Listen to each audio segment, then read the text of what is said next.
Hi, welcome to Hara tailors. Weight loss 100 day சேலஞ்சில் இன்றைக்கி 21வது நாள் நான் ஸ்டார்ட் பண்ணுறேன். இன்றைக்கி என்னோடய வெயிட் என்ன அப்படின்னு பார்த்தீங்கன்னா 90 கிலோ 50 கிராம் இருக்குது. இதை முதல்ல நான் நோட்டில் என்ட்ரி பண்ணிக்கிறேன். இன்றைக்கி டயட்டுக்கு நான் என்னென்ன ஃபுட் எடுக்க போகிறேன் அப்படின்றதுக்கு முன்னே உங்ககிட்ட ஒரு சில விஷயங்களை நான் ஷேர் பண்ணிக்க போகிறேன். நான் சொல்லக்கூடிய விஷயங்களில் நீங்கள் இதெல்லாம் நினச்சிங்களா அப்படின்னு நான் சொல்லும் பொழுது ஆமாம் இல்லை அப்படின்னு சொல்லிட்டு உங்கள் மனசுக்குள்ளே நினச்சிக்கோங்க. அப்போ தான் நம்ம வீடியோ முடியும் பொழுது அதை வந்து ஈஸியாக புரிஞ்சுக்கிறதுக்கு நல்லாயிருக்கும். இப்போ வந்து பார்த்திங்கன்னா நம்ம வெயிட் லாஸ் பண்ணுறோம் அப்படின்னும் பொழுது நம்ம எல்லோரும் நினைக்கிறது என்ன அப்படின்னா சீக்கிரம் வெயிட் வந்து குறைக்கணும் அப்படின்ட்டு. இந்த எண்ணம் எனக்கும் தான் நிறைய நாள் இருந்துச்சு. ஆனால் இதில் நிறைய வந்து அனுபவம் இப்போ எனக்கு இருக்குது. அதனால தான் இப்போ உங்களோட நான் ஷேர் பண்ணிக்கிறேன். ஏன்னா என்ன மாதிரி தானே எல்லாருமே யோசிப்பாங்க. நம்ம வந்து வெயிட் லாஸ் பண்ணுறோன்னு ஆரம்பிக்கிறோம், இவ்வளோ கஷ்டப்பட்டு டயட்லாம் இருக்கும், சீக்கிரம் வெயிட் லாஸ் ஆக மாட்டேது, சரி வேறு டயட்டுக்கு மாறிடுவோம், இந்த டயட் நமக்கு சரிப்பட்டு வராது, வேறு டயட்டுக்கு போவோம், சரி இது சரிப்பட்டு வராது மாற்றிப்போம் அப்படின்னு சொல்லிட்டு நம்ம நிறைய விஷயங்கள் வந்து மாற்றிக்கிட்டே இருப்போம். அது மாதிரி தவறுகள் வந்து என்றைக்குமே பண்ணக்கூடாது. ஒரு சின்ன உதாரணம், இப்போ நான் கேட்குறதுக்குலாம் உங்கள் மனசுக்குள்ளே ஆமாம் இல்லை அது மாதிரி பதில் மட்டும் வச்சுக்கோங்க. நான் நானே கேட்குற மாதிரி நான் சொல்கிறேன் உங்களுக்கு. இப்போ வந்து வெயிட்டை குறைக்கணும் அப்படின்னு நினைக்கிறவங்க 180% பேர் கல்யாணம் ஆன பெண்கள். ஆமாம் இல்லையா? ஆமாவா இல்லையா? நான் சொல்கிறேன் ஆமாம், ஓகேவா? ரெண்டாவது விஷயம், இப்போ கல்யாணம் ஆனவங்க அவங்க கன்சீவாக இருக்காங்க அப்படின்னும் பொழுது எத்தனை பேர் வந்து சந்தோஷப்பட்டீங்க? இது நான் சொல்ல பதில் வந்து பார்த்திங்கன்னா 100க்கு 100 பேர் வந்து கண்டிப்பாக அவங்க ப்ரெக்னெண்ட்டாக இருக்கேன் அப்படின்னா சந்தோஷப்படுவாங்க தான். ஆமாம் தானே? சரி, ஓகே. அப்போது ப்ரெக்னெண்ட்டாக இருக்கோம் அப்படின்னு சொல்லிட்டு சந்தோஷப்படுறோம். அந்த ஃபஸ்ட்டு 3 months நம்ம வீட்டில் இருக்கவங்க எல்லாருமே சந்தோஷப்படுவாங்க. ஆனால் ப்ரெக்னெண்ட்டாக இருக்கக்கூடிய நமக்கு என்னென்ன விஷயங்கள் நமக்கு வரும் அப்படின்றது எல்லா லேடிஸ்க்குமே தெரியும். சோர்வு இருக்கும், வாமிட்டிங் வரும், மயக்கம் வரும். மனசுக்குள்ளே ஒரு சந்தோஷம் இருந்தாலும் இது மாதிரி உடம்புல சின்ன சின்ன மாற்றங்கள் நமக்கு ஏற்படும். அப்போ நம்ம கஷ்டப்படுறோமா? பின்னாடி வரக்கூடிய அந்த சந்தோஷத்துக்காக அதை வந்து நம்ம சமாளிச்சிடும். கரெக்ட் தானே? இதுக்கும் என்னோடய இது வந்து ஆமாம் தான். அதுக்கப்புறம் வந்து பார்த்திங்கன்னா ஒரு 4, 5, 6 months கிட்ட வரும்பொழுது நம்ம உடம்புல ஒரு சேஞ்ச் வரும்.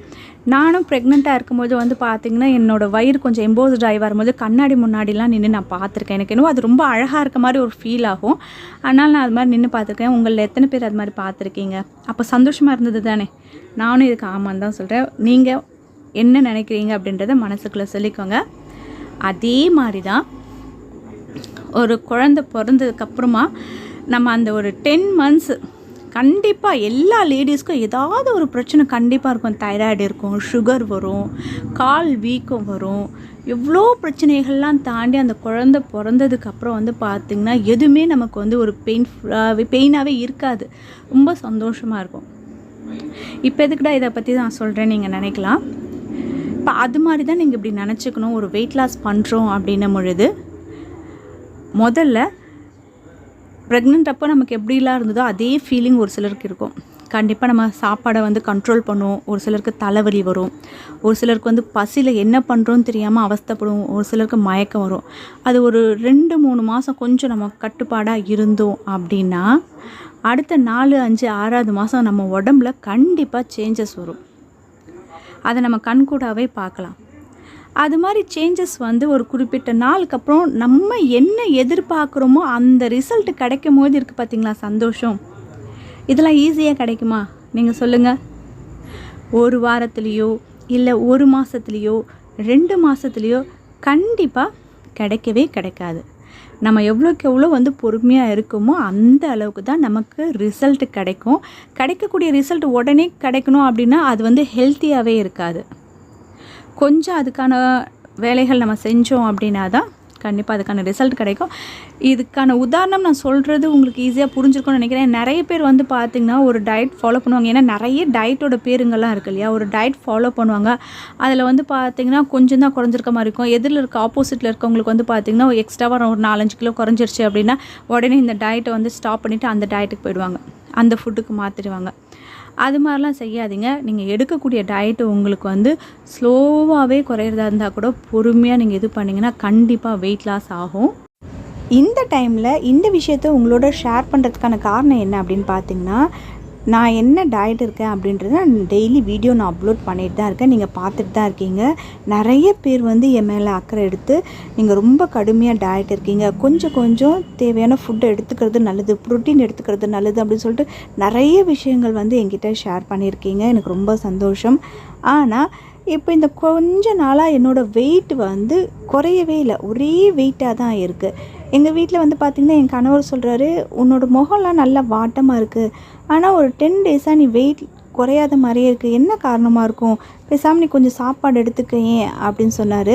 இந்த சமயத்தில் தான் நம்ம வந்து இன்னும் கவனமாக இருக்கணும். என்ன அப்படின்னா, நம்ம டயட் இருக்கிறது சரியான விதத்தில் டயட் இருக்கும் அப்படின்றதுக்கான தான் இந்த அறிகுறி. என்ன காரணம் அப்படின்னா, முதல்ல இறங்கக்கூடிய அந்த ஒரு வெயிட் வந்து பார்த்திங்கன்னா நம்ம உடம்புல தேவையில்லாத தண்ணி, கொழுப்பு, ஈஸியாக கரையக்கூடிய கொழுப்பெல்லாம் நமக்கு வந்துடுறதுனால தான் முதல்ல அந்த வெயிட் குறைச்சிருச்சு. அதுக்கப்புறம் இருக்கக்கூடிய வெயிட் வந்து குறையிறதுக்கு கொஞ்சம் நாளாகும். அப்போ அந்த ப்ராசஸில் தான் இருக்குது அப்படின்னு நம்ம நினைக்கணும். அப்போ தான் இன்னும் கொஞ்சம் டைம் எடுத்து நமக்கு வெயிட் கொஞ்சம் கொஞ்சமாக ரெடியூஸ் ஆகும். உடனே நமக்கு வந்து வெயிட் இறங்கலை, நம்ம வந்து ஒன்று இந்த டயட்டை வந்து பிரேக் பண்ணிடலாம், இல்லை வேறு ஏதாவது ஃபாலோ பண்ணலாம் அப்படின்னு சொல்லிட்டு நம்ம போக வேண்டிய அவசியம் கிடையாது. இதில் இன்னொரு விஷயம் முக்கியமாக கவனிக்க வேண்டியது என்ன அப்படின்னு பார்த்திங்கன்னா, வெயிட் வந்து எனக்கு இன்னும் இன்க்ரீஸ் ஆகலை. நான் இருந்த வெயிட்டை விட ஒரு 5 கிலோ கம்மியாகி அதுக்கப்புறம் தான் இன்னும் இறங்காமல் இருக்குது அப்படின்னா, அப்போ எனக்கு வந்து கரெக்டான நான் வழியில் போயிட்டுருக்கேன். இதை அப்படியே நான் ஃபாலோ பண்ணேன் அப்படின்னா இன்னும் கொஞ்சம் நாள் கழித்து எனக்கு கண்டிப்பாக வெயிட் வந்து குறையும். ஏன்னா என்ன மாதிரி நிறைய பேருக்கு இந்த சந்தேகங்கள் இருக்கும் இல்லையா, அதை நான் கிளியர் பண்ணணுன்றதுக்காக தான் நான் சொல்கிறேன். இன்றைக்கி மார்னிங்லேருந்து நான் எடுத்துக்கிட்ட உணவுப் பொருட்கள் என்ன அப்படின்னு பார்த்தீங்கன்னா, காலையில் எனக்கு கொஞ்சம் நல்லாவே பசிக்க ஆரம்பிச்சிடுச்சு. ஜூஸ் போட்டு குடிக்கிற அளவுக்குலாம் எனக்கு தெம்பு இல்லை. அதனால் நான் என்ன பண்ணேன்னா, நல்லா 2 கைப்பிடி இருக்க மாதிரி பச்சை திராட்சை எடுத்து சாப்பிட்டேன். எனக்கு அது வயிறு ஃபில் ஆகிடுச்சு. அதுக்கப்புறம் வந்து பார்த்திங்கன்னா, மதியம் வந்து திணை அவிலில் உப்புமா செஞ்சு சாப்பிட்டேன். ஈவினிங் வந்து பார்த்திங்கன்னா ஒரு 4:20 இருக்கும்னு நினைக்கிறேன். அப்போது நான் வேர்க்கடலை கொண்டு போயிருந்தேன் ஷாப்புக்கு.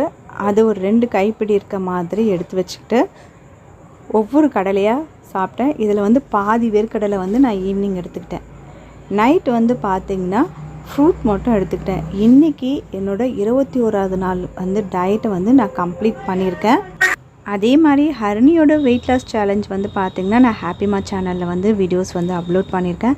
அந்த சேனலோட லிங்க் இந்த வீடியோ கீழே டிஸ்கிரிப்ஷன் பாக்ஸில் கொடுக்குறேன்.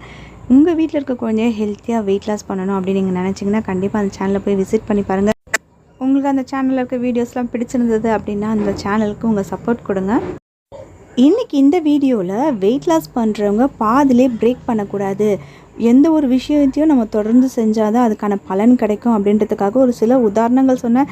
நான் சொன்ன உதாரணங்கள்லாம் உங்களுக்கு பிடிச்சிருந்தது அப்படின்னா வீடியோக்கு ஒரு லைக் பண்ணிவிடுங்க. இது வரைக்கும் நீங்கள் சப்ஸ்கிரைப் பண்ணாமல் வீடியோ பார்த்துக்கிட்டு இருக்கவங்களாக இருந்தால் சேனலை சப்ஸ்கிரைப் பண்ணி பக்கத்தில் இருக்க அந்த பெல் ஐக்கானும் கிளிக் பண்ணிங்கன்னா ஃப்யூச்சரில் நான் போடக்கூடிய எல்லா வீடியோஸோட நோட்டிஃபிகேஷனும் உங்களுக்கு உடனுக்குடனே கிடைக்கும்.